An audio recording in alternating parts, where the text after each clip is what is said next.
ଆଉ ଗୋଟେ କଥା କହୁଛି ଆଜିକାଲି ଯେ ସବୁ ଲୋକ ବର୍ତ୍ତମାନ ଶୀତ ଦିନ ଖରା ଦିନ ସବୁ ହେଲାଣି କିନ୍ତୁ ମା ବାପକୁ ଛାଡ଼ି ଲୋକ ପଳାଉଛନ୍ତି।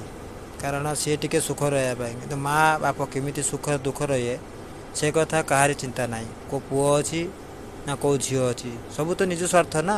କାରଣ ପଇସା ମା ବାପା ଆମକୁ କିଛି ଦେଲେନି ଆମେ ତ ବାହିରେ ଖଟିଲେ ଖାଇଲେ ମା ବାପ ଦେଖେଇଲୁ।